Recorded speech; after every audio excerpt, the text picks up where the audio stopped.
ದಾಯಾದಿಗಳು ತಮ್ಮಲ್ಲೇನೆ ಕಿತ್ತಾಡ್ಕೊಂಡು ಇಡೀ ರಾಜ್ಯವನ್ನ ಕಳೆದುಕೊಂಡದ್ದಕ್ಕೆ ಸಾಕ್ಷಿ ಈ ರಾಜ್ಯ. ಅಣ್ಣ ತಮ್ಮಂದರಲ್ಲಿ ಒಗ್ಗಟ್ಟಿಲ್ಲ ಅಂದ್ರೆ ಹೊರಗಿನವ್ರು ಹೆಂಗ್ ಬಂದು ಅದ್ರ ಲಾಭ ಪಡ್ಕೊಳ್ತಾರೆ ಅನ್ನೋದಕ್ಕೂ ಈ ಪ್ರದೇಶ ಸಾಕ್ಷಿಯಾಗಿದೆ. ನಿಧಿ ಆಸೆಗಾಗಿ ಇದನ್ನ ನಮ್ಮವರೇ ಹಾಳು ಮಾಡಿದ್ದಾರೆ, ಈಗಲೂ ಮಾಡ್ತಾ ಇದ್ದಾರೆ. ಈ ಕೋಟೆ ಉಳಿಸ್ಕೊಳ್ಳೋದಕ್ಕಿಂತ ದೊಡ್ಡ ನಿಧಿ ಇನ್ನೊಂದು ಬೇಕಾ? ನಮ್ಮ ರಾಜ್ಯದಲ್ಲೇ ಇದೊಂದು ಅತ್ಯಂತ ಸುಂದರವಾದ ಕೋಟೆ ಅಂತ ನಾವು ಹೇಳಬಹುದು.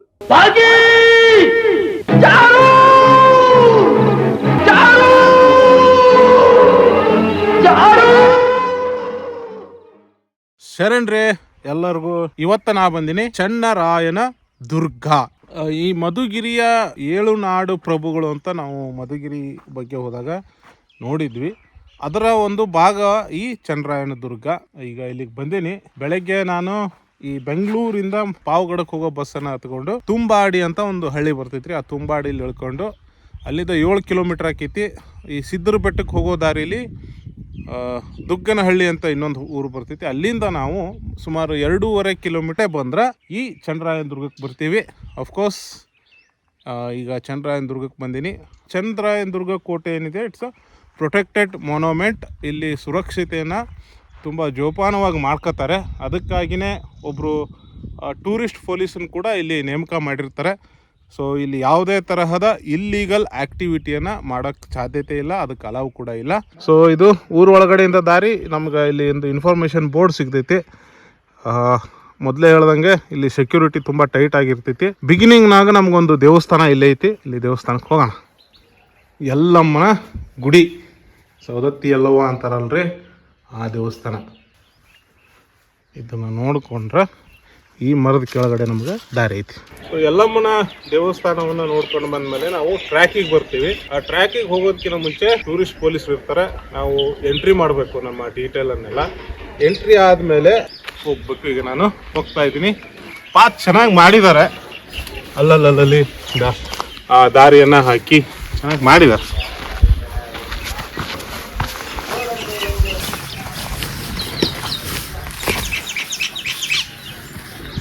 ಈ ವಿಡಿಯೋದಾಗ್ರಿ ಈ ಕೋಟೆ ಯಾರು ಕಟ್ಸಿದ್ರು, ಯಾವಾಗ ಕಟ್ಸಿದ್ರು, ಇದ್ರ ಹಿನ್ನೆಲೆ ಏನು ಅನ್ನೋದನ್ನು ತಿಳ್ಕೊಳ್ಳೋ ಸಣ್ಣ ಪ್ರಯತ್ನವನ್ನು ಮಾಡೋಣ.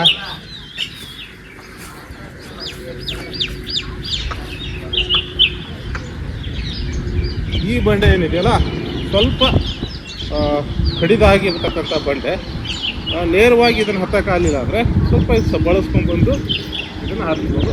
ಇಷ್ಟು ದೂರ ಈ ಕಡಿದಾದ ಬಂಡೆನ ಹತ್ತು. ಮಧುಗಿರಿ ಬಿಜ್ಜಾವರ ಮಹಾನಾಡ ಪ್ರಭುಗಳು ವಂಶದ ಪ್ರಸಿದ್ಧ ಪಾಳೆಗಾರನಾದಂತಹ ಇಮ್ಮಡಿ ಚಿಕ್ಕ ಭೂಪಾಲ ತನ್ನ ದ್ವಿತೀಯ ಪುತ್ರ ಚೆನ್ನಪ್ಪಗೌಡನ ಅಕಾಲಿಕ ಮರಣವನ್ನ ಹೊಂದುತ್ತಾನೆ. ಅವನ ಸ್ಮರಣಾರ್ಥವಾಗಿ ಈ ಕೋಟೆಯನ್ನ ನಿರ್ಮಿಸಿ ಇಲ್ಲೇ ಒಂದು ಚೆನ್ನಕೇಶವ ಮೂರ್ತಿಯನ್ನ ಪ್ರತಿಷ್ಠಾಪನೆ ಮಾಡಿದ್ರಿಂದ ಈ ಊರಿಗೆ ಚನ್ನರಾಯನ ದುರ್ಗ ಅಂತ ಹೆಸರು ಬಂತು ನೋಡ್ರಿ. ಇನ್ನೊಂದು ಏನು ವಿಶೇಷ ಅಂದರೆ, ಈ ಕೋಟೆಯನ್ನು ನಾವು ಹಿಂಬಾಗಿಲಿಂದ ಹತ್ತೀವಿ. ಅಂದರೆ ಬ್ಯಾಕ್ ಡೋರಿಂದ ನಾವು ಎಂಟ್ರಿ ಆಗ್ತೀವಿ. ಮುಂಬಾಗಿಲಿದೆ, ಅದನ್ಯಾರೋ ಬಳಸಲ್ಲ.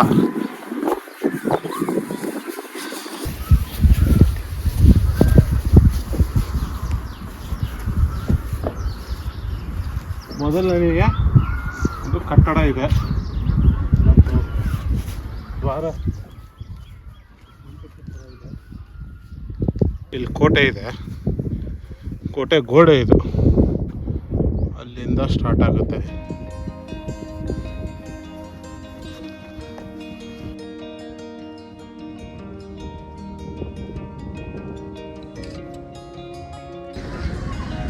ಸ್ವಲ್ಪ ದೂರ ಬಂದ್ಮೇಲೆ ನಮ್ಗೆ ಇದೊಂದು ಮಂಟಪ ಸಿಗ್ತದೆ.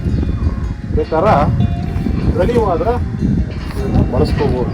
ಮಂಟಪ ಆಯ್ತಲ್ರಿ, ಇದು ಮೊದಲು ಸಂಪೂರ್ಣವಾಗಿ ಹಾಳಾಗಿತ್ತು, ಬಿದ್ದಿತ್ತು.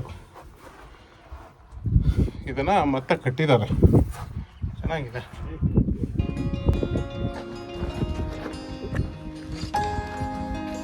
ಟ್ರಕ್ಕರ್ಸ್ಗಳಿಗೆಲ್ಲ ಒಂದು ರೆಸ್ಟ್ ಹೌಸ್ ಇದ್ದಂಗೆ.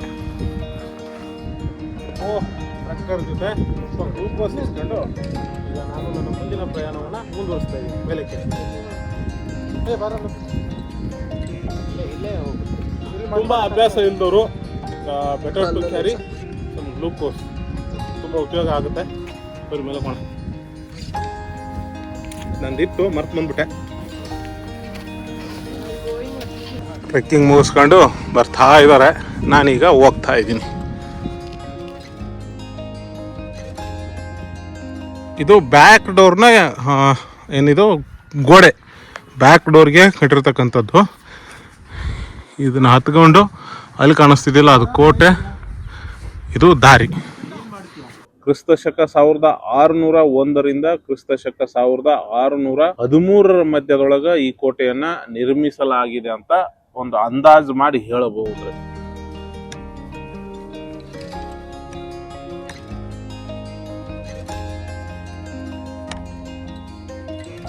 ಈ ಚಿಕ್ಕ ಭೂಪಾಲನ ನಂತರ ಅವನ ಕಿರಿಯ ಮಗ ಏನು ಸಪ್ಪೇಂದ್ರ ಇದ್ದಾನೆ, ಅವ ಆಡಳಿತಕ್ಕೆ ಬಂದ. ತಂದೆ ಏನು ಚಿಕ್ಕ ಭೂಪಾಲ ಆರಂಭಿಸಿದಂತಹ ಕಾರ್ಯಗಳನ್ನೆಲ್ಲನೂ ನೀಟಾಗಿ ಅಚ್ಚುಕಟ್ಟಾಗಿ ಅವನಕ್ಕಿಂತನೂ ಸಮರ್ಥವಾಗಿ ಈ ಸಪ್ಪೇಂದ್ರ ಆಡಳಿತವನ್ನ ಮಾಡ್ತಾನೆ. ಇವಂಗ ಮುಮ್ಮಡಿ ಚಿಕ್ಕೇಂದ್ರ ಎಂಬ ಒಂದು ಬಿರುದು ಕೂಡ ಇತ್ರಿ. ದೂರ ಬಂದ್ಮೇಲ್ರಿ ನಮ್ಗೆ ಇಲ್ಲೊಂದು ನೀರಿನ ಕೊಳ ಸಿಗ್ತೈತಿ ನೋಡೋಣ.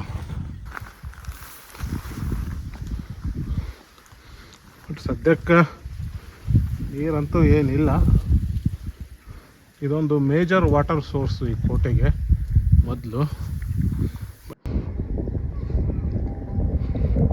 ಎಲ್ಲ ಹಿಲ್ ರೇಂಜ್ ನಮ್ಮ ಮುಂದೆ ಕಾಣಿಸ್ತೈತಿ.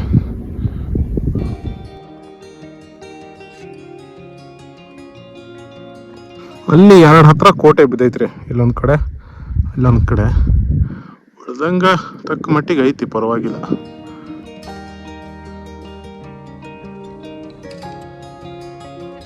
ಈ ಸಪ್ಪೇಂದ್ರ ಏನ್ ಮಾಡ್ತಾನ್ರಿ, ತಾನಿನ್ನೂ ಬದುಕಿರುವಾಗ್ಲೇನ ತನ್ನ 3 ಜನ ಮಕ್ಕಳಾದಂತಹ ಸಂಗಪ್ಪ ಗೌಡನಿಗೆ ಚೆನ್ನರಾಯ ದುರ್ಗವನ್ನ, ಹಿರಿತೋಂಟಪ್ಪ ಗೌಡನಿಗೆ ಮಿಡಗೇಸಿಯನ್ನ ಹಾಗೂ ಕಾಳ ಚಿಕ್ಕಪ್ಪ ಗೌಡನಿಗೆ ಮಧುಗಿರಿಯನ್ನ ಹಂಚಿಕೊಟ್ಟು ಆಡಳಿತ ಮಾಡೋದಕ್ಕೆ ಬಿಡ್ತಾನೆ. ಅಲ್ಲೇ ಕಾಣಿಸ್ತೈತಲ್ರಿ, ಅದು ಪೀಕು, ಅಲ್ಲಿ ಹೋಗ್ಬೇಕು ನಾವು.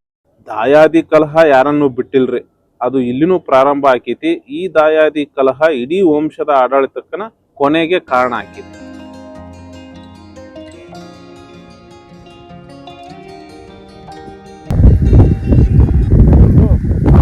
ಸಾಗರ ಹಾವಿನ ಉಪ್ಪು ಶಿಲ್ಪ ಐತಿ. ಮತ್ತು ಇಲ್ಲೊಂದು ಶಿಲಾಶಾಸನ ಬರ್ದಾರ. ಇಲ್ಲಿ ಮರಾಠ ಶಿಲಾಶಾಸನ ಐತಿ ಅಂತಂದ್ರ ಈ ಕೋಟೆ ಕೂಡ ಮರಾಠರ ಆಳ್ವಿಕೆಗೆ ಒಳಪಟ್ಟಿತ್ತು ಅಂತ ಸಾಬೀತಾಗ್ತದ್ರಿ. ಉಬ್ಬು ಶಿಲ್ಪ ಐತಲ್ರಿ, ಇಲ್ಲ ಕಹಳೆಯನ್ನ ಓದ್ತಿರ್ತಕ್ಕಂಥದ್ದು ಉಬ್ಬು ಶಿಲ್ಪ. ಇದು ಮೊದ್ಲಿದ್ದು ಈ ತರ ಇರ್ಲಿಲ್ಲ, ಇನ್ನು ಅದ್ಭುತವಾಗಿ ಚೆನ್ನಾಗಿತ್ತು. ಬಟ್ ಬಿದ್ದಿತ್ತು ಅದು, ಅದನ್ನ ಈ ತರ ಕಟ್ಟಿದ್ದಾರೆ, ನೈಸ್ ಆಗಿದೆ.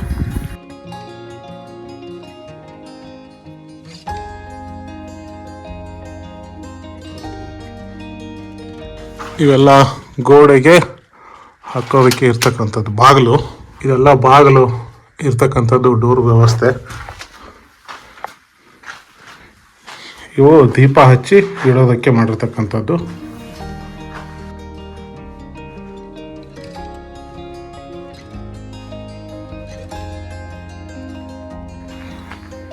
ಮತ್ತು ಇದು ಎದುರುಗಡೆಯಿಂದ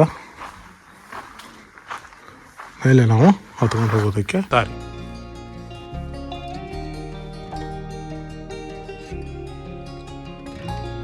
ಈ ಮಂಟಪದ ಪಕ್ಕದಾಗನ ಒಂದು ಕಮಾನ್ ಐತಿ, ಅದ್ರಾಗ ನಂದಿಯ ಉಬ್ಬ ಶಿಲ್ಪವನ್ನ ಕೆತ್ತನೆ ಮಾಡ್ಯಾರ.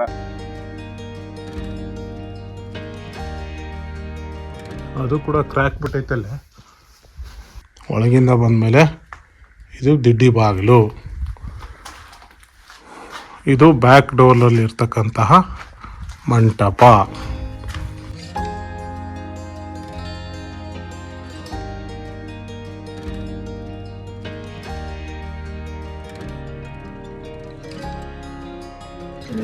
ಬ್ಯಾಕ್ ಡೋರ್ ಮಂಟಪ ಇದು. ಆಕ್ಚುಲಿ ನಾವು ಬಂದಿದ್ದೀಗ ಬ್ಯಾಕ್ ಡೋರ್ ಇಂದ, ಫ್ರಂಟ್ ಡೋರ್ ಆ ಕಡೆಗೆ ಐತಿ.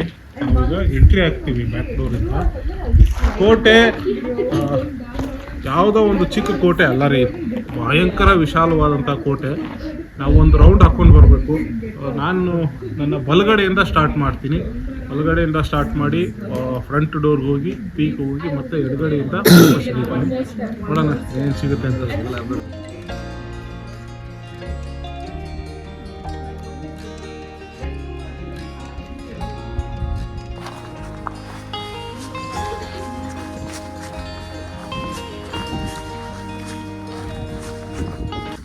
ಇದು ಕೋಟೆ.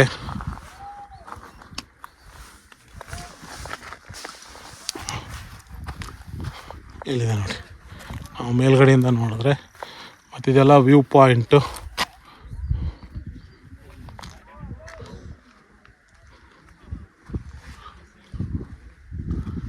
ಸ್ಟ್ರಕ್ಚರು ಇದನ್ನೆಲ್ಲ ಇನ್ನೂ ಒಂದು ರೌಂಡ್ ಹಾಕಬೇಕು. ಅದು ಪೀಕು. ಇದು ಮೋಸ್ಟ್ ಇಂಪಾರ್ಟೆಂಟ್ ಪ್ಲೇಸು ಇಲ್ಲಿರೋದು. ಮತ್ತು ಇದು ಕೋಟೆ. ನಾನು ಹಿಂಗೆ ಹೋಗಿ ಸುತ್ತಾಕೊಂಡು ಬರ್ತೀನಿ ಅಲ್ಲಿ ತನಕ. ನಾವು ಇದ್ರ ಮೇಲಕ್ಕೆ ಬಂದ್ರೆ ಕೋಟೆಯ ಬ್ಯಾಕ್ ಗೇಟ್ ಹೆಂಗೈತಿ ಅಂತ ನೋಡ್ಬೋದು ನೋಡ್ರಿ. ಇದು ಮೊದಲನೇ ಸುತ್ತಿನ ಕೋಟೆ. ಇದ್ರೊಳಗೆ ನಾವು ಚೌಕಾಕಾರದ ಬತೇರಿಗಳು, ಕೋಟೆ ಗೋಡೆ, ದೇವಸ್ಥಾನಗಳು, ಮದ್ದಿನ ಮನೆಗಳು, ಆಮೇಲೆ ವಸತಿ ಯೋಗ್ಯ ಕಟ್ಟಡಗಳನ್ನ ನೋಡಬಹುದು. ನಾವು ಆಗಲೇ ಇಲ್ಲಿ ಕೆಳಗಿಂದ ಎಂಟ್ರಿ ಆದ್ವಿ. ಇಲ್ಲಿಂದ ಒಳಗಡೆಯಿಂದ ಎಂಟ್ರಿ ಆಗಿ ಇಲ್ಲಿಗೆ ಹೋಗಿ ಇದು ಡೋರಿಂದ ಎಂಟ್ರಿ ಆಗಿ ಅಲ್ಲಿ ನೋಡಿಕೊಂಡು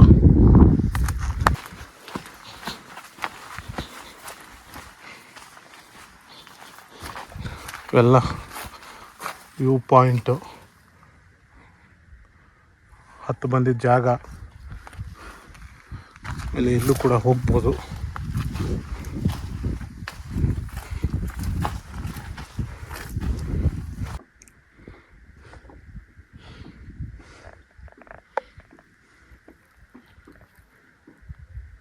ಇದು ಆಗಲೇ ನಾವು ಹೋಗಿರೋ ದಾರಿ ಒಳಗಡೆ. ಶಿಥಿಲಾವಸ್ಥೆಯಲ್ಲಿರುವ ಕೋಟೆಯ ಹೊರಗಿನ ಗೋಡೆ ನೋಡಿ ಹಿಂಗಿದೆ. ಮರಗಳೆಲ್ಲ ಬೆಳೆದಿದ್ದಾವೆ, ಕಟ್ ಮಾಡಿದ್ದಾರೆ.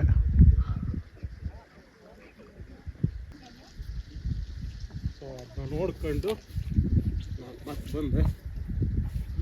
ಎಡಗಡೆ ಒಂದು ವಸತಿ ಯೋಗ್ಯ ಕಟ್ಟಡದ ಅವಶೇಷಗಳಿದಾವೆ.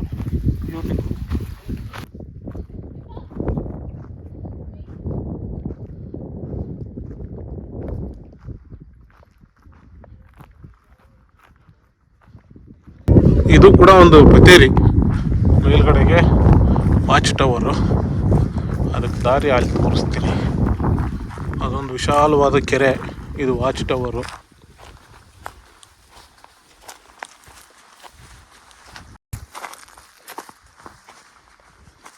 ಈ ವಾಚ್ ಟವರ್ ಅನ್ನ ನೋಡೋದಕ್ಕೆ ನಾವು ಬಂದ್ರೆ ಇವು ಸೈನಿಕರ ವಸತಿ ಕಟ್ಟಡ, ಅಂದರೆ ರೆಸ್ಟ್ ಹೌಸು.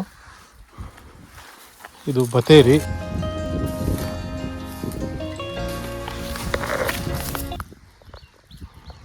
ಹಿಂಗೆ ಕಾಣುತ್ತೆ. ಕೆಳಗಡೆ ಅದು ಎಂಟ್ರಿ, ಅದು ಮೇಲಕ್ಕೆ ಹೋಗೋ ದಾರಿ, ಅದು ಮೇಲಿನ ಕೋಟೆ. ಮತ್ತು ಇದು ಪೋರ್ಟ್ ವಾಲು, ಅಲ್ಲೊಂದು ಬತೇರಿ. ಗೋಡೆ ಏನಂತ ನಿಮ್ಗೆ ಆಮೇಲೆ ತೋರಿಸ್ತೀನಿ. ಈಗ ನಾವು ಈ ಕಡೆ ಹೋಗೋಣ, ಸುತ್ತಾಕೊಂಡು. ಇದು ಗನ್ ವ್ಯೂ ಪಾಯಿಂಟ್. ಇದು ಕೂಡ ಒಂದು ಬತೇರಿ. ಇದು ಔಟರ್ ಬತೇರಿ, ಇದು ಇನ್ನರ್ ವಾಚ್ ಟವರ್. ಎರಡೂ ಒಂದೇನೆ. ಒಳಗಡೆಗೆ ಸರೌಂಡ್ ಏನೋ ವಸತಿ ಯೋಗ್ಯ ಕಟ್ಟಡಗಳಿದಾವೆ.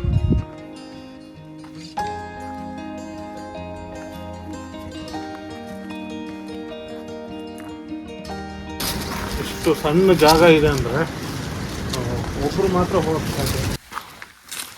ಇದು ಕೂಡ ಒಂದು ಬತೇರಿ, ಬಟ್ ಬಿದ್ದಿದೆ.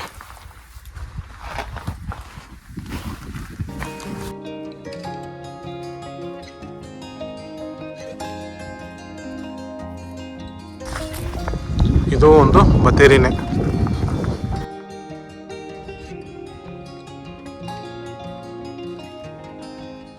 ಇದು ಕೋಟೆ ಗೋಡೆ ಬಿದ್ದೈತ್ರಿ. ಇದು ಇಷ್ಟು ಅಲ್ಲಿ ತನಕ ಬಿದ್ದೈತಿ. ಇದು ದಾರಿ.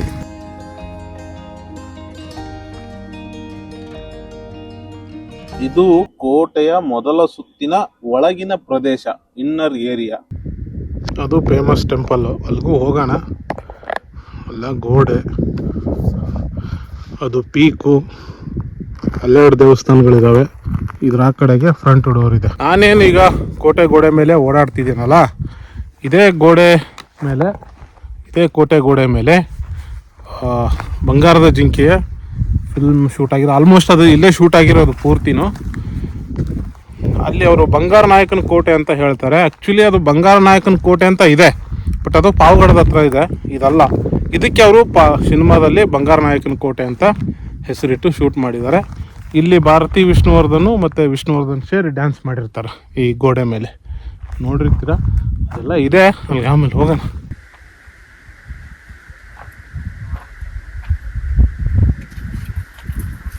ಇಲ್ಲೊಂದು ಮಂಟಪ ಇತ್ತು, ಈಗ ಸುತ್ತಾಕೊಂಡು ಹೋದ್ರೆ ನಾವು ಕೋಟೆಯ ಹಿಂದ್ಗಡೆ ಭಾಗಕ್ಕೆ ಹೋಗ್ತೀವಿ. ಬಟ್ ಮೇನ್ ಡೋರ್ಗೆ ಹೋಗ್ತಿಲ್ಲ, ಮೇನ್ ಡೋರ್ ಅಲ್ಲಿ.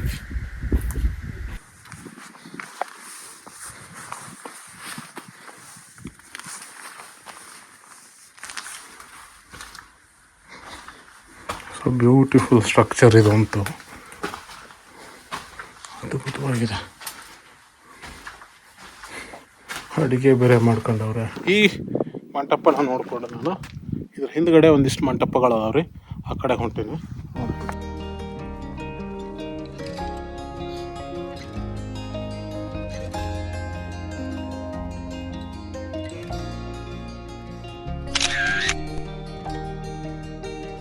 ಇನ್ನು ಅಲ್ಲೆಲ್ಲ ಹೋಗ್ಬೇಕು, ಆಮೇಲೆ ಹೋಗೋಣ.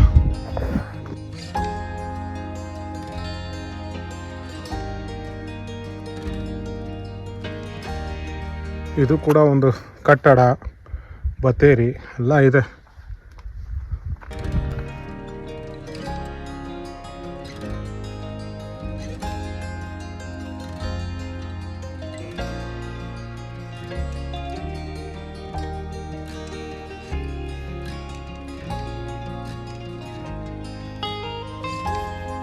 ಈ ಕಟ್ಟಡನ ನೋಡ್ಕೊಂಡ್ರಿ ನಾನು.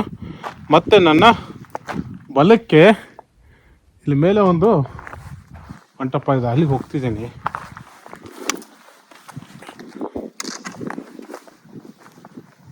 ಇದು ಕೂಡ ಒಂದು ಆಡಳಿತಾತ್ಮಕ ಕಟ್ಟಡ. ಈ ಕೋಟೆನ ನಾರ್ಮಲ್ ಟ್ರೆಕ್ ಮಾಡೋದು ಸುಲಭ ರೀ, ಅಂದ್ರ ಬೇಸಿಂದ ಪೀಕ್ ಹೋಗಿ ಬಂದ್ಬಿಡೋದು. ಆದ್ರ ಮೂಲೆಗೂ ಹೋಗಿ ಅದನ್ನ ಕೋಟೆಯನ್ನ ಸಂಪೂರ್ಣವಾಗಿ ನೋಡ್ಕೊಂಡ್ ಬರ್ಬೇಕು ಅಂದ್ರೆ ಸ್ವಲ್ಪ ಕಷ್ಟದ ಕೆಲಸ.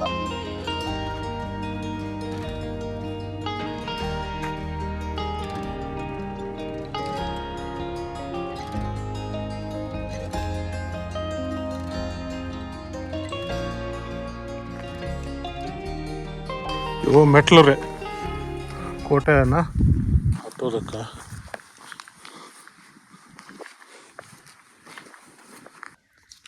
ನಾನು ಈ ಕಡೆಯಿಂದ ಬಂದೆ. ಇದೆಲ್ಲ ಒಳಗಿನ ಕೋಟೆಯ ಗೋಡೆ. ಜನಗಳು ತುಂಬ ಲಕ್ಷ್ಯ ಕೊಟ್ಟು ನೋಡಲ್ಲ, ಯಾಕಂದರೆ ಈಗ ನಾನು ಹೋಗ್ತಾ ಇದ್ದೀನಿ ಕೋಟೆಯ ಮೇನ್ ಡೋರ್ಗೆ, ಅಂದರೆ ಮುಖ್ಯ ದ್ವಾರ, ಫ್ರಂಟ್ ಡೋರ್ಗೆ.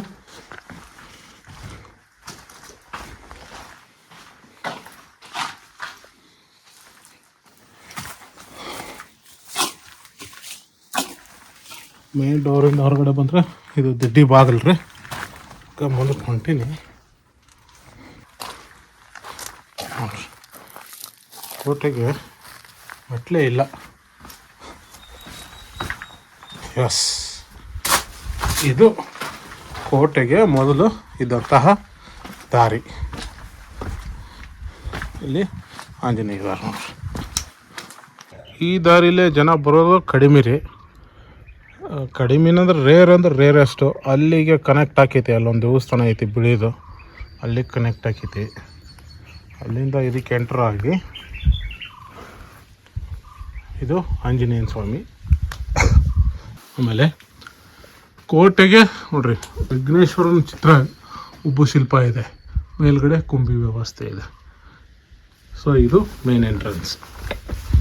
ಇದೇ ಕೋಟೆಗೆ ಮೇನ್ ಮುಖ್ಯ ದ್ವಾರ ಅಥವಾ ಮುಂಬಾಗಿಲು ಅನ್ನೋದಕ್ಕೆ ಸಾಕ್ಷಿ ಅಂದರೆ ಆಂಜನೇಯ ಮತ್ತು ಕೋಟೆಯ ಹೊಸ್ತಲಲ್ಲಿರ್ತಕ್ಕಂಥ ಗಣೇಶ. ನೀವು ಯಾವುದೇ ಕೋಟೆಗೆ ನೋಡ್ರಿ, ಎಲ್ಲಿ ಫ್ರಂಟ್ ಡೋರ್ ಇರ್ತದೋ ಅಲ್ಲಿ ಮಾತ್ರ ಆಂಜನೇಯನ ಮೂರ್ತಿ ಇರ್ತದೆ. ಬ್ಯಾಕ್ ಡೋರಲ್ಲಿ ಎಲ್ಲೂ ಇರಲ್ಲ. ನಾವು ಹತ್ತು ಬಂದ್ವಲ್ಲ ಬ್ಯಾಕ್ ಡೋರು, ಅಲ್ಲಿ ಯಾವ ದೇವ್ರ ವಿಗ್ರಹನೂ ಇಲ್ಲ. ಸೊ ಹೋಗೋಣ ಈಗ. ಇದನ್ನು ಯಾಕೆ ನಿಲ್ಲಿಸಿದ್ರು, ಯಾವಾಗ ನಿಲ್ಲಿಸಿದ್ರು ಅಂತ ಗೊತ್ತಿಲ್ಲ. ಒಟ್ಟಿನಲ್ಲಿ ಫ್ರಂಟ್ ಡೋರ್ ಈಗ ಬಳಕೆಯಲ್ಲಿಲ್ಲ.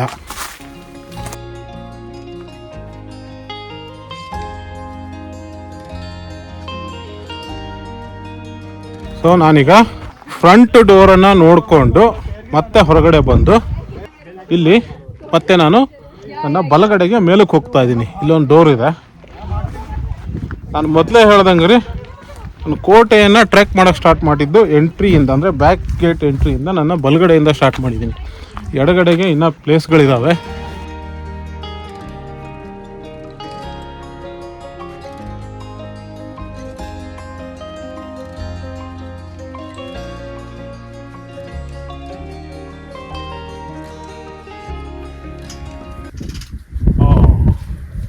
ಇಲ್ಲೊಂದು ಬ್ಯೂಟಿಫುಲ್ ಆದ ಡೋರ್ ಇತ್ತು, ಬಿದ್ದಿದೆ. ಎಲ್ಲ ಕಲ್ಲುಗಳು ಬಿದ್ದಿದ್ದಾವೆ, ಬಟ್ ಡೋರ್ ಇದೆ ಇಲ್ಲಿ. ಅಲ್ಲಿದೆ ನೋಡಿ, ಅದು ಡೋರು. ಇದು ಬಿದ್ದಿರೋ ಗೋಡೆ, ಎಲ್ಲ ಕಲ್ಲುಗಳು. ಇದೇ ಡೋರು. ಮೇಲಕ್ಕೆ ಹೋಗಕ್ಕೆ ವ್ಯವಸ್ಥೆ. ದೆನ್ ಇದು ಕುಡಿಯೋ ನೀರಿನ ಮೂಲ. ಹಾಳಾಗಿದೆ. ಈ ಮೆಟ್ಲು ಹತ್ಕೊಂಡು ನಾವೀಗ ಮೇಲಕ್ಕೆ ಹೋಗ್ಬೇಕು.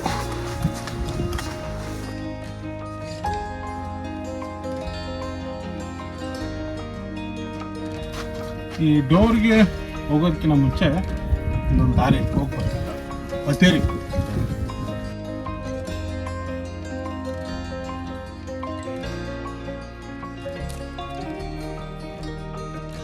ಅಲ್ಲಿದೆಯಲ್ಲ, ಅದು ಮೇನ್ ಡೋರು. ನಾವು ಆಗಲೇ ಹೋಗಿದ್ದು. ಅಲ್ಲಿಂದ ಹತ್ಕೊಂಡು ಕೂಡ ನಾವು ಇಲ್ಲಿ ಬರ್ಬೋದಾಗಿತ್ತು, ಅಥವಾ ಅಲ್ಲಿ ಹೋಗ್ಬೋದಾಗಿತ್ತು. ಇದೇನು ಟಾಯ್ಲೆಟ್ ಸಿಸ್ಟಮಾ ನೋಡಿದ್ರೆ ಹಂಗೆ ಅನಿಸುತ್ತೆ. ಬಟ್ ಫ್ರಂಟ್ ಡೋರ್ಗೆ ಅಪೋಸಿಟಾಗಿ ಯಾರು ಟಾಯ್ಲೆಟ್ ಮಾಡಲ್ವಲ್ಲ. ಅದನ್ನು ನೋಡಿಕೊಂಡು ಈ ಡೋರಿಂದ ಒಳಗಡೆ ಹೋಗ್ತಿದ್ದೀನಿ. ಆ ಕಡೆಗೆ ಹೋದರೆ ಇನ್ನೂ ಬತ್ತೇರಿಗಳು ತುಂಬ ಇದ್ದಾವೆ. ಕೋಟೆ ಗೋಡೆ ತುಂಬ ಇದೆ ನೋಡೋದಕ್ಕೆ. ಬಟ್ ಎಲ್ಲ ಪೊದೆಗಳು ಬೆಳೆದಿರೋದ್ರಿಂದ ದಾರಿ ಇಲ್ಲ, ಎಲ್ಲ ಬಂದಾಗಿದೆ. ಮೇಲ್ಕೋಣ.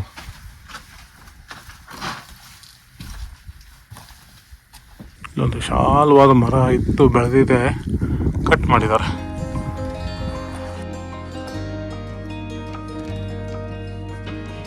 ಈ ಬಾಗಿಲಿನಿಂದ ಒಳಗೆ ಬಂದರೆ ನಾವು ಕೋಟೆಯ 2ನೇ ಸುತ್ತಿಗೆ ಪ್ರವೇಶ ಮಾಡ್ತೀವಿ. ಇದು ಮುಖ್ಯವಾದಂತಹ ಸ್ಥಳ. ಈ ಇಡಿಯಾದ ಕೋಟೆ ಒಳಗಡೆ ವಸತಿ ಯೋಗ್ಯ ಕಟ್ಟಡಗಳು, ಮದ್ದಿನ ಮನೆಗಳು ಎಲ್ಲಾನು ಇಲ್ಲೇ ಇದಾವೆ.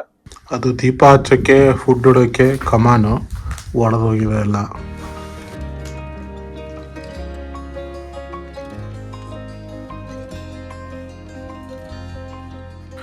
ಎಲ್ಲ ಬತೇರಿ. ಅಲ್ಲೊಂದು ಕಲ್ಲಿದೆ, ಇದು ಕೂಡ ಕಟ್ಟಡದ ಒಂದು ಅರಮನೆ ಅವಶೇಷ. ಇಲ್ಲೊಂದು ಕೊಳ ಇದೆ, ಅದು ಪೀಕು, ಇದು ದಾರಿ. ಈಗ ಆ ಕಲ್ಲು ಹತ್ರ ಹೋಗೋಣ.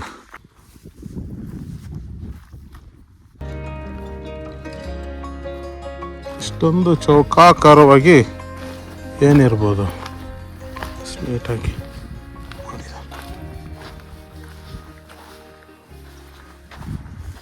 ಐ ಥಿಂಕ್ ಇದು ಮುಂದುವರಿಯುವ ಕಲ್ಲು ಇರಬಹುದೇನೋ. ಇದೆ ಆ ಕಲ್ಲು ಹತ್ರ ಪಕ್ಕಕ್ಕೆ ಬಂದರೆ ಇದೊಂದು ಕಟ್ಟಡ. ಇದು ಆ್ಯಕ್ಚುಲಿ ಯಾಕೆಂದರೆ ಇಲ್ಲಿ ನೀರು ಹರಿಯುವ ವ್ಯವಸ್ಥೆ ಇದೆ ನೋಡಿ. ಹರನಾಳಗಿ ಅಂತ ಕರಿತೇವೆ ನಾವು ಇದನ್ನು. ನೀರು ಹರಿದು ಎಲ್ಲಿಗೆ ಹೋಗ್ತಿತ್ತು, ಇಲ್ಲಿ ಕೆಳಗಡೆ ಸ್ಟೋರ್ ಆಗ್ತಿದ್ದಿತ್ತು. ಮತ್ತು ಅದು ಇಲ್ಲಿಂದ ಹರಿದು ಇಲ್ಲಿ ಸ್ಟೋರ್ ಆಗ್ತಿದ್ದಂಥ ನೀರು. ಇದು ಗಚ್ಚು ಅಥವಾ ಗಾರೆ. ಇದು ಮೋಸ್ಟ್ಲಿ ಇಲ್ಲಿಂದ ಮಾಡಿ ಇಲ್ಲಿ ಹಾಕ್ತಿದ್ರು ಅನಿಸುತ್ತೇನೋ, ಅಥವಾ ಮಾಡರ್ನ್ ಆಗಿರ್ತಕ್ಕಂಥದ್ದು ಗೊತ್ತಿಲ್ಲ. ಅರೆಯೋ ಕಲ್ಲನ್ನು ನೋಡಿಕೊಂಡು ಇಲ್ಲಿ ಬಾಗಿಲಿಂದ ಒಳಗಡೆ ಬಂದರೆ ನಮಗೆ ಇಲ್ಲೂ ಒಂದು ಕಟ್ಟಡ ಸಿಗುತ್ತೆ. ಇದ್ರ ಮೇಲಕ್ಕೆ ಹೋಗ್ಬೇಕು ನಾವು. ಅಲ್ಲಿ ಕಾಣಿಸ್ತಿದ್ದಲ್ಲ, ಅಲ್ಲಿ ಮೋಸ್ಟ್ಲಿ ಇದೊಂದು ಕಟ್ಟಡ.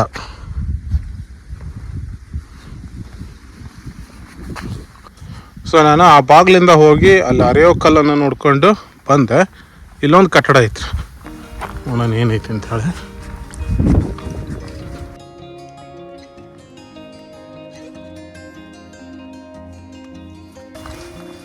ಪ್ಯಾಲೇಸ್ ಇದ್ದಂಗೆ ಐತಿ, ಅರಮನೆ.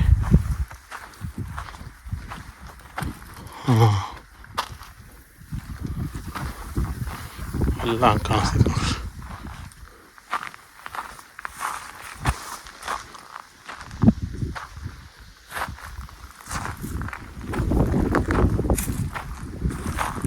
ದರ್ಬಾರ್ ಹಾಲ್ ಇರ್ಬೇಕೇನೋ ಇದು.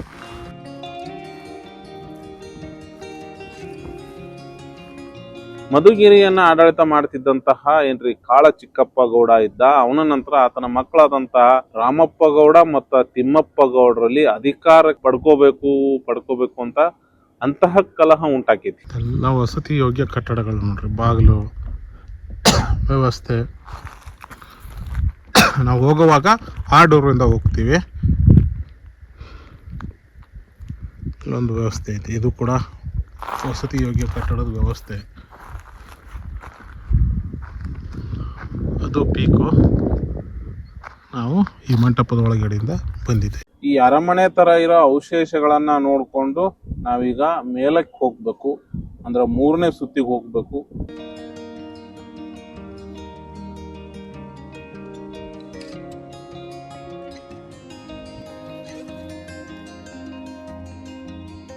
ಈ ಅಧಿಕಾರದ ಆಸೆಗೆ ಬಿದ್ದಂತಹ ತಿಮ್ಮಪ್ಪ ಗೌಡ ಏನ್ ಮಾಡ್ತಾನ್ರಿ, ಮೈಸೂರಿನ ಚಿಕ್ಕ ದೇವರಾಜ ಒಡೆಯರ್ ಅವರ ಸಹಾಯವನ್ನ ಕೋರಿ ತನ್ನ ಪರವಾಗಿ ನಿಂತು ಈ ಪ್ರದೇಶವನ್ನ ಗೆದ್ದು ತನಗೆ ಕೊಡಬೇಕು ಅಂತ ಹೆಲ್ಪ್ ಕೇಳ್ತಾನ, ಅಂದ್ರೆ ಸಹಾಯ ಕೇಳ್ತಾನ.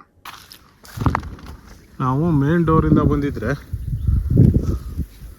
ಆ ಕಡೆಯಿಂದ ಬಂದು ಇಲ್ಲಿ ಬರ್ತಾ ಇದ್ವಿ. ಇಲ್ಲಿ ಬಂದು ಮೇಲಕ್ಕೆ ಬಂದು ಸೀದಾ ಇಲ್ಲಿಗೆ ಕಳ್ಳ ದಾರಿಲಿ ಬರ್ತಿದ್ವಿ, ಅಡ್ಡ ದಾರಿಯಲ್ಲಿ. ಬಟ್ ಹತ್ಕೊಂಡೋಗಿ ಮೇಲಕ್ಕೆ ಹೋಗ್ಬೇಕು. ಇಲ್ಲೆಲ್ಲ ನೋಡಿಕೊಂಡು, ಅರೆಕಲ್ಲನ್ನು ನೋಡಿಕೊಂಡು, ಈ ಕಟ್ಟಡನ ನೋಡಿಕೊಂಡು, ಇದನ್ನು ನೋಡಿಕೊಂಡು ಇಲ್ಲಿದ್ದ ಬಂದು ಈಗ ಇದ್ರ ಮೇಲಕ್ಕೆ ಅಲ್ಲಿಗೆ ಹೋಗ್ಬೇಕು. ಇದೇ ಅವಕಾಶವನ್ನ ಉಪಯೋಗಿಸಿಕೊಂಡಂತಹ ಮೈಸೂರಿನ ಚಿಕ್ಕ ದೇವರಾಜ ಒಡೆಯರ್ ಏನಿದ್ರು, ದಳವಾಯಿ ದೇವರಾಜನ ನಾಯಕತ್ವದಲ್ಲಿ ಬಿಜ್ಜಾವರ, ಮಧುಗಿರಿ, ಚನ್ನರಾಯನದುರ್ಗ ಮೊದಲಾದ ಕೋಟೆಗಳನ್ನೆಲ್ಲ ಗೆದ್ದುಕೊಂಡ್ರು. ಇಲ್ಲಿ ಬರ್ತಿದ್ವಿ ನಾವು ಅಡ್ಡದಾರಿಲಿ ಬಂದಿದ್ರೆ. ಆದರ ತಿಮ್ಮಪ್ಪ ಗೌಡನ ಆಸೆ ಈಡೇರ್ಲಿಲ್ಲ. ಯಾಕಂದ್ರ ನಮ್ಮೊಂದು ಬ್ಯೂಟಿಫುಲ್ ಜಾಗಗಳಿದಾವೆ.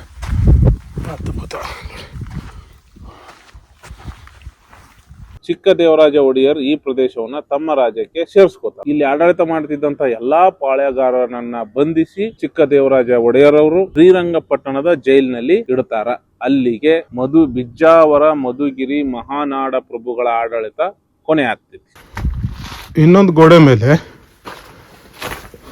ಇದೊಂದು ನಗ್ನ ಸ್ತ್ರೀಯ ಉಪಶಿಲ್ಪ ಕಂಬದ ಮೇಲೆ ಇರೋದು. ಒಂದು ನಗ್ನ ಸ್ತ್ರೀ ನೋಡ್ಕೊಂಡ್ರೆ ಮತ್ತೆ ಒಳಗಡೆ ಎಂಟ್ರಿ ಹಾಕಬೇಕು.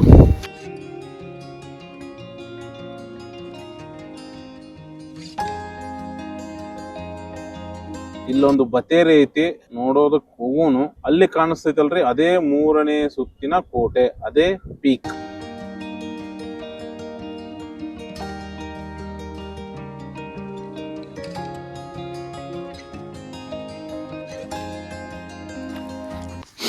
ಇದು ಕೋಟೆಯ ಇನ್ನೊಂದು ಭಾಗ.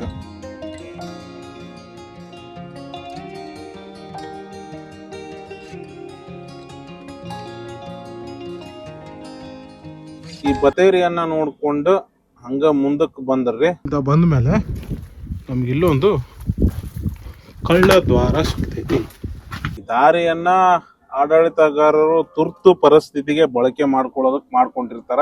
ಇಲ್ಲಿಂದ ಇಳಿದು ಹೋದ್ರೆ ನಾವು ಫಾರೆಸ್ಟ್ ಒಳಗೆ ಹೋಗ್ತೀವಿ. ಎಲ್ಲ ಹಿಲ್ ರೇಂಜ್ ರೀ. ಇದು ಮಧುಗಿರಿ, ಇದು ಚಿಕ್ಕ ಮಧುಗಿರಿ.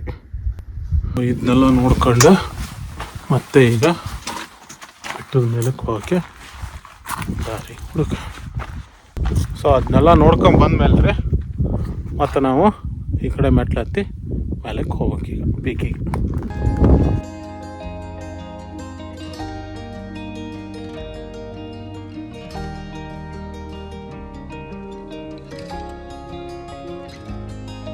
ಇದು ಕೂಡ ಒಂದು ಬತೇರಿ ವ್ಯವಸ್ಥೆ, ವಿಶಾಲವಾಗಿರ್ತಕ್ಕಂಥದ್ದು.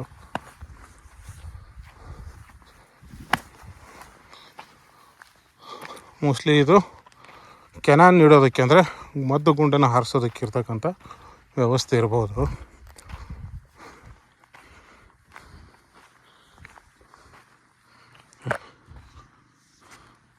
ನಾನು ಆಗಲೇ ಇಲ್ಲಿ ಹೋಗಿ ಅದರೊಳಗಡೆ ಹೋಗಿದ್ದೆ. ಎಲ್ಲ ಹಿಲ್ ರೇಂಜು. ಈಗ ಇದರ ಮೇಲೆ ಹತ್ಕೊಂಡು ಹೋಗ್ಬೇಕು. ಇದು ಕೂಡ ಒಂದು ನೀರಿನ ಮೂಲ ರೀ. ನೀರೇನೀಗ ನಿಲ್ಲಲ್ಲ. ನಾವು ನೋಡ್ಕೊಂಡು ಮೇಲೆ ಹತ್ಕೊಂಡು ಹೋಗ್ಬೇಕು.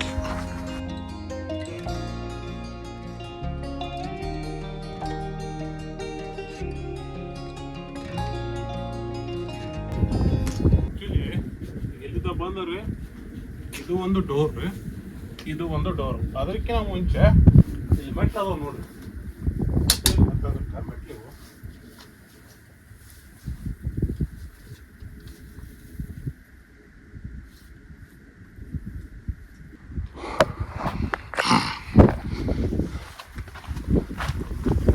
ಇದ್ರ ಕೆಳಗೆ ಇನ್ನೊಂದು ಲೆವೆಲ್ ಕೋಟೆ ಐತಿ ನೋಡ್ರಿ.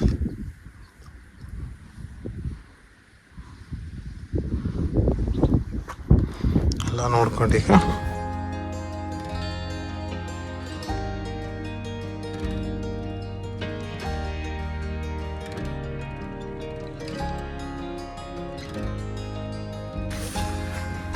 ಆ ಬತೇರಿಯನ್ನ ನೋಡ್ಕೊಂಡು ಈ ಬಾಗಿಲಿನ ಒಳಗೆ ಬಂದ್ರ ಕೋಟೆಯ 3ನೇ ಹಂತ, ಅಂತಿಮ ಹಂತಕ್ಕೆ ನಾವು ಬರ್ತೀವಿ. Yes, this is the peak.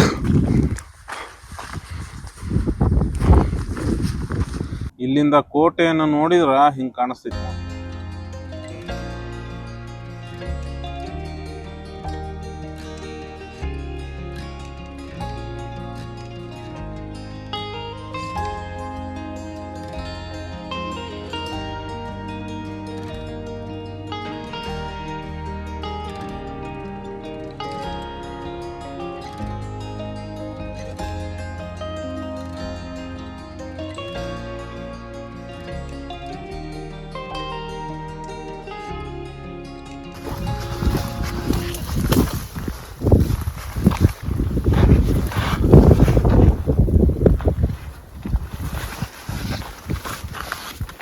ಇದೊಂದು ವ್ಯೂ ಪಾಯಿಂಟ್ ರೀ. ಇದು ಕೆಳಗೊಂದು ದೊಡ್ಡ ಕಂದಕ ಐತಿ, ಹೋಗಕ್ಕಾಗಲ್ಲ. ಆಮೇಲೆ ಇದು ಮೇನ್. ಇದು ಇಲ್ಲಿಂದ ನೋಡಿದ್ರೆ ಇಡೀ ಕೋಟೆಯನ್ನು ನೋಡ್ಬೋದು ನಾವು.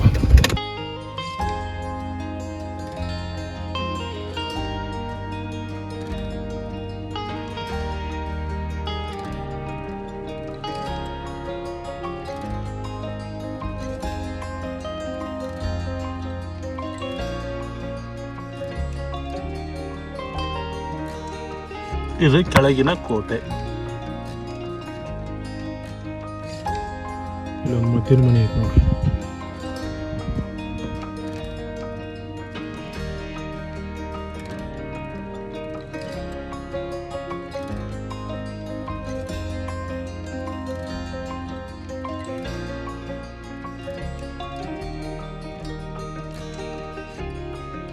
ದೇವರಾಜ ಒಡೆಯರ್ ಅವರ ಅಪ್ಪನೆ ಮೇರೆಗೆ ಈ ಪ್ರದೇಶದ ಉಸ್ತುವಾರಿಯನ್ನ ದೊಡ್ಡಯ್ಯ ಅಂತ ಒಬ್ಬ ಅಧಿಕಾರಿ ನೋಡ್ಕೊಳ್ತಿದ್ದ. ಈಗಿನ ತುಮಕೂರಿನ ಅನೇಕ ಭಾಗಗಳು ಏನೈತ್ರಿ, ಮೈಸೂರಿನ ಒಡೆಯರ್ ಅವರ ವಶದಲ್ಲಿದ್ದು ಅನೇಕ ಸುಭದ್ರ ಕೋಟೆಗಳು ಒಳಗೊಂಡಿದ್ದಂತಹ ಆಡಳಿತ ಅಂದಿನ ಮೈಸೂರಿನ ಒಡೆಯರ್ದಾಗಿತ್ತು. ಇದು ಒಂದು ಬತೇರಿ ಇದೆ, ಇಲ್ಲೊಂದು ಬತೇರಿ ಐತಿ. ಶ್ರೀರಂಗಪಟ್ಟಣವನ್ನ ಹೈದರ್ ಅಲಿ ತನ್ನ ವಶಕ್ಕೆ ಪಡ್ಕೋತಾನ. ನಂತರ ಒಡೆಯರ್ ಅವರ ಸಂಪೂರ್ಣ ಪ್ರದೇಶ ಏನಿತ್ತು ಹೈದರ್ ಅಲಿಯ ನಿಯಂತ್ರಣಕ್ಕೆ ಒಳಪಡ್ತದೆ ಸುಮಾರು ಕ್ರಿಸ್ತ ಶಕ 1770 ನಂತರ.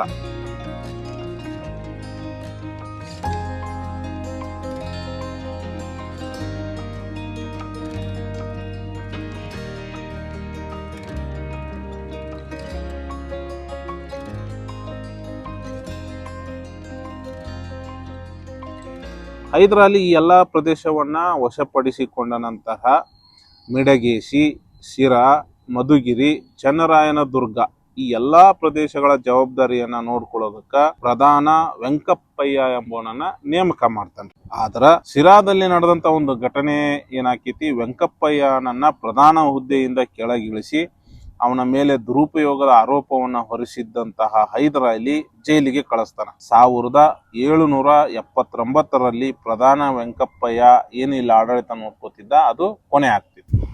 ಈಗ ನಾನು ಪೀಕ್ನ ನೋಡ್ಕೊಂಡು ಕೆಳಗೆ ಇಳಿಯಾಕೈತೀನಿ ರೀ. ಅಂದ್ರೆ ಕೋಟೆ ಇನ್ನೂ ಮುಗಿದಿಲ್ಲ ನೋಡುವಂಥದ್ದು, ಇನ್ನು ಕೆಳಗಡೆ ಐತಿ. ನಾನು ಒಂದು ಸೈಡ್ ಮಾತ್ರ ಬಂದೆ, ಈಗ ಇನ್ನೊಂದು ಸೈಡಿಗೆ ಹೋಗ್ಬೇಕು. ಅಲ್ಲೂ ಒಳ್ಳೊಳ್ಳೆ ಆರ್ಕಿಟೆಕ್ಚರ್ಗಳಿದ್ದಾವೆ, ಅವನ್ನ ನೋಡಬೇಕು. ಮೇನ್ ದೇವಸ್ಥಾನ ಮತ್ತು ಹೊಂಡ ಅದನ್ನ ನೋಡಿಲ್ಲ, ಅದ್ರಲ್ಲಿ ಹೋಗ್ಬೇಕು. ಬೇಸಲ್ಲೇ ಇರ್ತವೆ.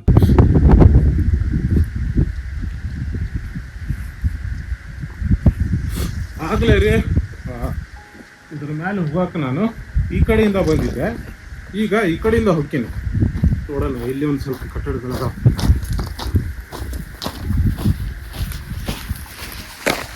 ಎಡಗಡೆ ಏನ್ಗಿದಾವಲ್ರಿ, ಅವು 2ನೇ ಸುತ್ತಿನ ಕೋಟೆಯಲ್ಲಿರ್ತಕ್ಕಂತಹ ಕಟ್ಟಡಗಳು, ಅರಮನೆ, ಸಭಾಂಗಣ ಇತ್ಯಾದಿ.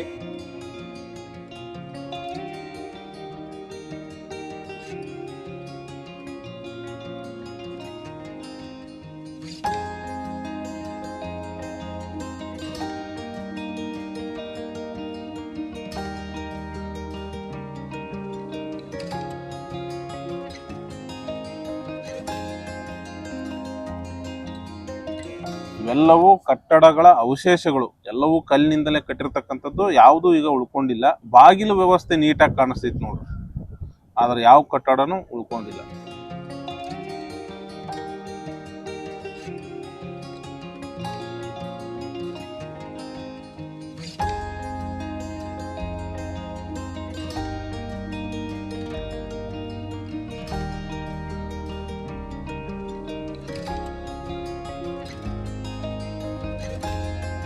ಎಲ್ಲ ವಸತಿ ಯೋಗ್ಯ ಕಟ್ಟಡ ರೀ ಇದೈತಿ. ಇದು ಒನ್ ಆಫ್ ದಿ ಎಂಟ್ರಿ. ಇದು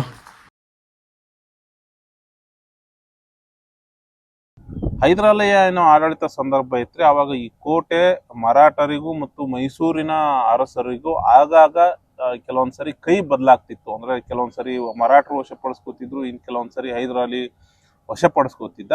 ಅಂತಿಮವಾಗಿ ಹೈದರಾಲಿ ಈ ಕೋಟೆ ತನ್ನ ಹಿಡಿತಕ್ಕೆ ತೆಗೆದುಕೊಂಡಿದ್ದ. ಸೊ ಹಿಂಗೆ ಹೋದ್ರೆ ನಾವು ಕೆಳಗಡೆ ಹೋಗ್ತೀವ್ರಿ. ಏನೋ ಕೆಳಗಡೆ ಐತಲ್ಲ, ಅದ ಹಿಂಗೆ ಹೋದ್ರೆ ಏನೈತೆ ನೋಡೋಣ.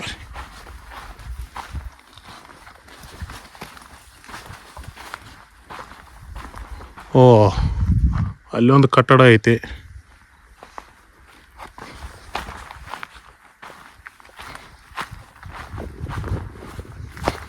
ಇದೆಲ್ಲ ಕಣಜಗಳು ರೀ, ಹೋದ ನೋಡ್ರಿ, ಇವೆಲ್ಲ ಕಣಜಗಳು.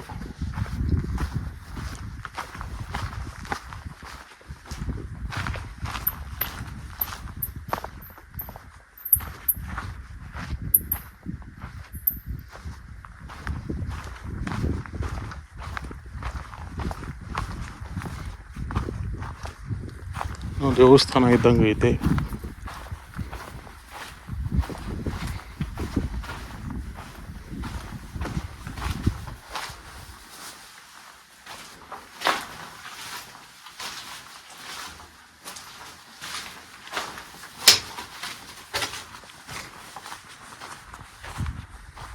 ಮತ್ತೆ ಇಲ್ಲೊಂದೇನೋ ಐತಿ,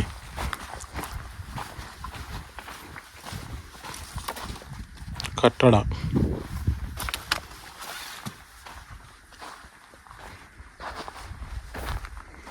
ಅಲ್ಲೊಂದು ಕಣಜ ಏನೋ ಐತಿ, ಹೋಗೋಣ ನಡ್ರಿ. ಸೊ ಆ ಕಣಜನೆಲ್ಲ ನೋಡ್ಕೊಂಡು ಹಂಗೆ ಕೆಳಗೆ ಬಂದರ್ರಿ.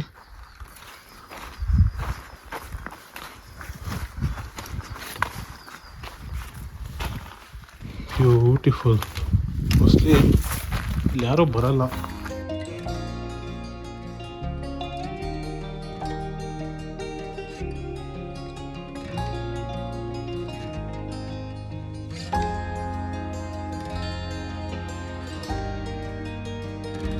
ಅದು ಕೂಡ ಕಣಜ ರೀ, ಹೈಟಲ್ಲಿ ಇರ್ತೈತಿ, ಯಾರಿಗೂ ಹತ್ತಕ್ಕಾಗಲ್ಲ ಅದನ್ನ. ಎಲ್ಲ ಕೋಟೆ ಗೋಡೆ.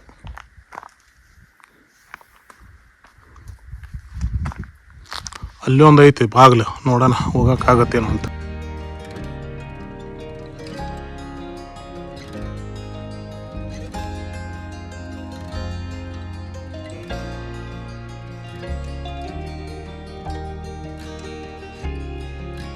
ಅಲ್ಲಿಂದ ಹತ್ಕೊಂಡು ಬಂದ ಮೇಲೆ ಇಲ್ಲೊಂದು ಬಾಗಿಲು, ಅದರ ಒಳಗಿಂದ ಬಂದ್ರೆ ಒಂದು ಮದ್ದಿನ ಮನೆ ಸಿಗ್ತೈತಿ.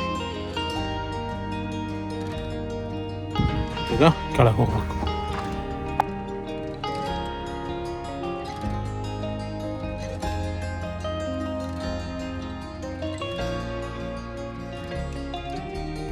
ಅಲ್ಲಿ ದೇವಸ್ಥಾನ ಐತ್ರಿ, ಅದು ಹೊಂಡ ಮೇನು. ಅಲ್ಲಿಗೆ ಹೋಗೋಣ. ಇಲ್ಲಿ ಯಾವುದೋ ಒಂದು ಸ್ತ್ರೀದು ಉಬ್ಬು ಶಿಲ್ಪ ಐತಿ ಬಾಗಿಲ ಮೇಲೆ, ಫ್ಲವರು, ಆಮೇಲೆ ಕುಂಬಿ ಅಲಂಕಾರ ಅಂದ್ಬಿಟ್ರೆ ಹಂಗೆ ಕೆಳಗಡೆ ಇಳಿಬೇಕು ನಾವು.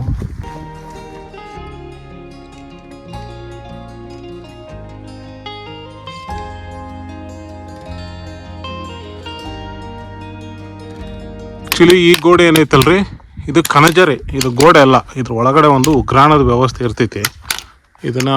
ಅವುಗಳನ್ನು ಈ ಗೋಡೆ ಮೇಲೆ ಹತ್ತೋದಕ್ಕೆ ಮೆಟ್ಲುಗಳ ವ್ಯವಸ್ಥೆ.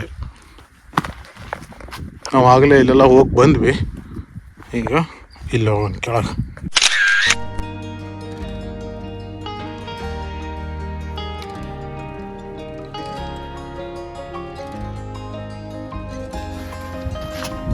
ದೇವಸ್ಥಾನ, ವಿಷ್ಣುವಿನ ದೇವಸ್ಥಾನ. ಹೆಂಗೆ ಹೇಳ್ತೀನಿ ಅಂದ್ರೆ, ಇಲ್ಲಿ ಗರುಡ ದೇವ ಇದ್ದಾನೆ ಅಂತಂದ್ರೆ ಒಳಗಡೆ ಇರೋದು ವಿಷ್ಣುವಿನ ದೇವಸ್ಥಾನ. ಇಮ್ಮಡಿ ಚಿಕ್ಕ ಭೂಪಾಲ ಕಟ್ಟಿಸಿದಂತಹ ಚನ್ನಕೇಶವನ ದೇವಸ್ಥಾನ ಇದ. ನಿಧಿ ಆಸೆಗೆ ಇಲ್ಲಿನ ಜನರ ಈ ದೇವಸ್ಥಾನವನ್ನ ಹಾಳು ಮಾಡಿರೋ ಸಾಧ್ಯತೆ ತುಂಬಾ ಐತ್ರಿ. ಇದು ಒಂದು ಮೂರ್ತಿ ರೀ, ಒಡದಾರ ಪಾದ, ಶಂಖ, ಚಕ್ರ. ಸೊ ಅಲ್ಲಿಗೆ ಇದು ವಿಷ್ಣುವಿನ ಮೂರ್ತಿ. ಇದೇ ಚನ್ನಕೇಶವನ ಅಥವಾ ಚನ್ನಿಗರಾಯನ ಮೂರ್ತಿ. ಲಲಾಟದಲ್ಲಿ ಗಜಲಕ್ಷ್ಮಿಯ ಉಬ್ಬು ಶಿಲ್ಪ. ಬಟ್ ಗರ್ಭಗುಡಿ ಒಳಗಡೆ ಇರೋದು ಈಗಿನ ಮೂರ್ತಿ ಅಲ್ಲ, ಅಂದರೆ ಸಾರಿ, ಆ ಪ್ರಾಚೀನ ಮೂರ್ತಿ ಅಲ್ಲ. ಇವು ರೀಸೆಂಟ್ ಆಗಿರೋ ಮೂರ್ತಿಗಳು. ದೇವಸ್ಥಾನವನ್ನು ವಿಘ್ನ ಮಾಡ್ಯಾರ ದ್ವಾರಪಾಲಕರದ್ದು. ಆಲ್ಮೋಸ್ಟ್ ಆದಂಗೆ ಆಯಿತು. ಹೊಂಡದ ಕಡೆ ಹೋಗೋಣ.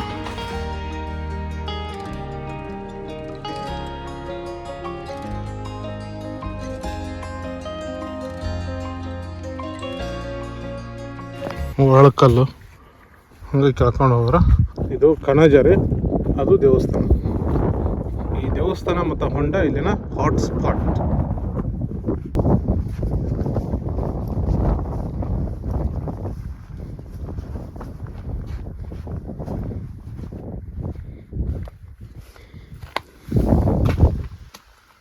ಎಷ್ಟು ನೀಟಾಗಿ ಕಟ್ಟಿರ್ತಾರೆ.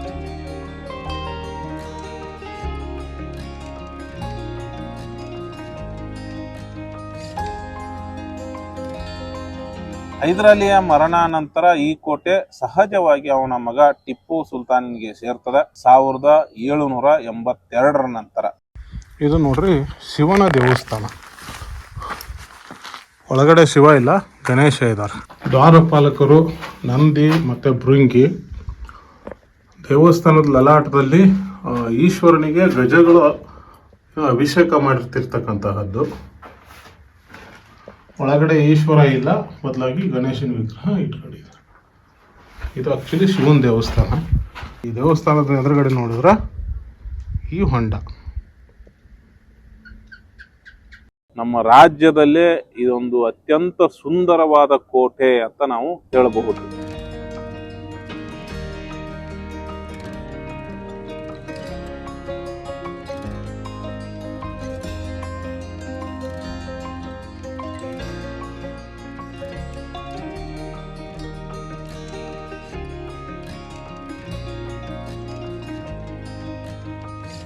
ಸಾವಿರದ 1789 ತನಕನೂ ಈ ಕೋಟೆ ಟಿಪ್ಪುವಿನ ನಿಯಂತ್ರಣದಲ್ಲಿ ಇತ್ತು. ಟಿಪ್ಪು ತನ್ನ ಆಡಳಿತದ ಅವಧಿಯಲ್ಲಿ ಇಲ್ಲಿದ್ದಂತಹ ಕಲ್ಲಿನ ಕೋಟೆ ಏನಿತ್ರಿ, ಅದ್ರ ಮೇಲೆ ಇಟ್ಟಿಗೆ ಮತ್ತು ಗಾರೆಯನ್ನ ಬಳಸ್ಕೊಂಡು ಕುಂಬಿಯನ್ನ ಕಟ್ಟಿಸ್ತಾನ. ಅಲ್ಲಲ್ಲಿ ಗನ್ ವ್ಯೂ ಪಾಯಿಂಟ್ ಗಳನ್ನ ಮಾಡ್ಕೊಂಡ. ಇಲ್ಲೊಂದು ಏನ ಕಟ್ಟಕ್ ಟ್ರೈ ಮಾಡ್ಯಾರ್ರಿ, ಆಗಿಲ್ಲ.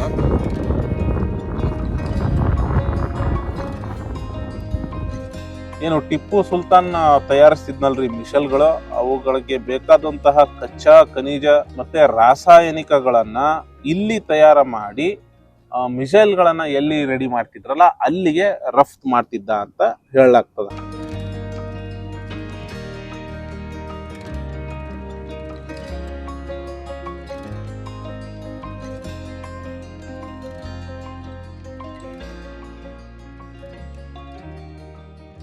ಟಿಪ್ಪು ಆಡಳಿತ ಮಾಡ್ತಿರ್ಬೇಕಾದ್ರೆ ಒಬ್ಬ ಬ್ರಿಟಿಷ್ ಪ್ರವಾಸಿಗ ಬಂದಿರ್ತಾನ್ರಿ, ಫ್ರಾನ್ಸಿಸ್ ಬುಕಾನನ್ ಅಂತೇಳಿ. ಅವ ಕೆಲವೊಂದಿಷ್ಟು ಮಾಹಿತಿಗಳನ್ನ ದಾಖಲಿಸುವ ಪ್ರಕಾರ ಈ ಕೋಟೆಯನ್ನ ಟಿಪ್ಪು ತನ್ನ ಸೇನಾ ನೆಲೆಯನ್ನಾಗಿ ಮಾಡ್ಕೊಂಡಿದ್ದ. ಟಿಪ್ಪು ಮರಣ ಹೊಂದಿದ ಮೇಲ್ರಿ 1880ರೊಳಗ ಈ ಕೋಟೆಯನ್ನ ಮತ್ತೊಮ್ಮೆ ಒಡೆಯರ್ ಅವರ ಆಡಳಿತಕ್ಕೆ ಒಳಪಡಿಸಲಾಗ್ತದ. ಫೈನಲಿ ಸ್ಟಾರ್ಟ್ ನೋಡ್ರಿ ನಂದ ಚೆನ್ನರಾಯದುರ್ಗನ ಟ್ರ್ಯಾಕ್. ಯಾವುದೋ 2 ಸಂಸ್ಥೆಗಳು ತುಂಬಾ ಕೋಟೆನ ನೀಟಾಗಿ ಇಟ್ಕೊಳ್ಳೋಕೆ ಪ್ರಯತ್ನ ಮಾಡಿದ್ದಾರೆ. ಅವ್ರಿಗೆ ಥ್ಯಾಂಕ್ ಯು ನನ್ನ ಕಡೆಯಿಂದ. ಇದು ನಿರಂತರವಾಗಿ ಮುಂದುವರೆದ್ರೆ ಒಳ್ಳೇದು. ಕೋಟೆಗೆ ನಾನು ಮೊದಲೇ ಹೇಳಿದಾಗ ನಾವು ಹಿಂದೂ ಬಾಗಿಲಿಂದ ಎಂಟ್ರಿ ಆಗ್ತೀವಿ. ಫ್ರಂಟ್ ಡೋರಿಂದ ದಾರಿ ಇದೆ, ಬಟ್ ಅದು ಎಲ್ಲಿದೆಯೋ ಗೊತ್ತಿಲ್ಲ. ಟ್ರೆಕ್ಕು ಕೋಟೆ ಎಂಟ್ರ್ ಆದ್ಮೇಲೆ ಸ್ವಲ್ಪ ಈಸಿ, ಯಾರು ಬೇಕಾದ್ರೂ ಮಾಡ್ಬೋದು. ಅದೇ ದೊಡ್ಡದೊಂದು ಬಂಡೆನ ಹತ್ಕೊಂಡು ಬರ್ಬೇಕಲ್ಲ, ಅದು ಸ್ವಲ್ಪ ಕಷ್ಟ, ಎಲ್ಲರ ಕೈಲೂ ಆಗಲ್ಲ. ನಾನು ಒಬ್ಬನೇ ಈಗ ಫೈನಲಿ ಕೂತ್ಕೊಂಡಿದ್ದೀನಿ. ತುಂಬ ಅದ್ಭುತವಾಗಿದೆ. ಸಾಧ್ಯ ನನ್ನ ಕೈಲಾದಷ್ಟನ್ನು ನಾನು ತಿಳಿಸೋದಕ್ಕೆ ಪ್ರಯತ್ನ ಮಾಡೀನಿ. ಬರ್ರಿ, ಎಂಜಾಯ್ ಮಾಡಿರಿ, ಇಲ್ಲಿ ಪ್ರಕೃತಿ ಸೌಂದರ್ಯವನ್ನು ಫೀಲ್ ಮಾಡಿರಿ, ಐತಿಹಾಸಿಕ ಸಾಹಸಗಳನ್ನು ಫೀಲ್ ಮಾಡಿರಿ. ನಾವು ಎಲ್ಲಿ ಹೋಗೋದಕ್ಕೆ ಕಷ್ಟ ಅಂತೇವೋ ಅಲ್ಲಿ ಕೋಟೆಯನ್ನು ಕಟ್ಟಿ ನಮ್ಮ ಪಾಳೆಗಾರರು ಆಡಳಿತವನ್ನು ಮಾಡಿರ್ತಕ್ಕಂಥದ್ದು ತುಂಬ ಸಾಹಸಮಯವಾದ ಕೆಲಸ. ಅದು ಎಲ್ಲರ ಕೈಯಿಂದನೂ ಆಗುವಂಥದ್ದಲ್ಲ. ಸೊ ಆ ತರಹದ ಏನು ಕೆಲಸಗಳಿವೆ ಅವು ಮುಂದಿನ ನಮ್ಮ ಪೀಳಿಗೆಗೆ ಮಾದರಿಗಳಾಗಬೇಕು, ಶೈಕ್ಷಣಿಕ ಮಾಹಿತಿ ನೀಡುವಂಥ ಸ್ಥಳಗಳಾಗಬೇಕು. ಸೊ ಆದ್ದರಿಂದ ಕೋಟೆ ಕೊತ್ತಲುಗಳು ಏನಿದಾವೆ ಅವುಗಳನ್ನು ನಾವು ಉಳಿಸ್ಕೋಬೇಕು, ನಮ್ಮ ಜವಾಬ್ದಾರಿ ಕೂಡ ಹೌದು. ಇಷ್ಟನ್ನು ಹೇಳುತ್ತಾ, ಮೇಲ್ಗಡೆ ಕುಡಿಯೋಕ್ಕೆ ತಿನ್ನೋಕ್ಕೆ ಏನಂದರೆ ಏನೂ ಸಿಗಲ್ಲ. ಬೇಸಿಗೆ ಟೈಮಲ್ಲಿ ಬಂದರೆ ದಯವಿಟ್ಟು ಲಿಕ್ವಿಡ್ ಐಟಮ್ಗಳನ್ನು ಜಾಸ್ತಿ ತೊಗೊಂಬರ್ರಿ. ನೀರು, ಅಫ್ಕೋರ್ಸ್ ಜ್ಯೂಸು, ಆಮೇಲೆ ORSಗಳು, ಎಲೆಕ್ಟ್ರೋಲೈಟ್ಸ್, ಯಾರಿಗೆ ಅವಶ್ಯಕತೆ ಇದೆ ಅವ್ರು ತಗೊಂಬರ್ರಿ. ಯಾರಿಗೆ ಸಸ್ಟೈನಬಲ್ ಆಗ್ತಿರೋ ಅವ್ರಿಗೇನು ತೊಂದರೆ ಇಲ್ಲ, ಬಟ್ ನೀರಂತೂ ಕಂಪಲ್ಸರಿ ತಗೊಂಬರ್ರಿ. ಮಕ್ಕಳನ್ನ ಕರ್ಕೊಂಬರ್ಬೋದು, ಬಟ್ ಪೇರೆಂಟ್ ಅವರು ಭಾಳ ಕೇರ್ ಮಾಡ್ಕೊಂಡು ಕರ್ಕೊಂಬರ್ಬೇಕು. ಯಾಕಂದರೆ ಬಂಡೆ ಹತ್ತೋದು ಸುಲಭ ಅಲ್ಲ. ವಯಸ್ಸಾದವ್ರಿಗೇನು ಅಂತ ಸೂಕ್ತ ಅಲ್ಲ ಅನ್ನೋದು ನನ್ನ ಅಭಿಪ್ರಾಯ. ಸೊ ಇಷ್ಟನ್ನು ಹೇಳುತ್ತಾ ಈ ವಿಡಿಯೋನ ಇಲ್ಲಿಗೆ ಮುಗಿಸ್ತೀನಿ ರೀ. ಮತ್ತು ಇನ್ನೊಂದು ವಿಡಿಯೋದಾಗ ನಿಮ್ಮನ್ನು ಸಿಗೋಣ. ಅಲ್ಲಿ ತನಕ ನೋಡ್ತೀರಿ ನಂದೊಂದು ಚಾನಲ್, ಯೂಟ್ಯೂಬ್ ಚಾನಲ್ ಸಿಕ್ಕಂತೆ ಸಂಚಾರ. ಜೈ ಕರ್ನಾಟಕ, ಜೈ ಶಂಕರಿ, ಜೈ ಜೈ ಶಂಕರಿ.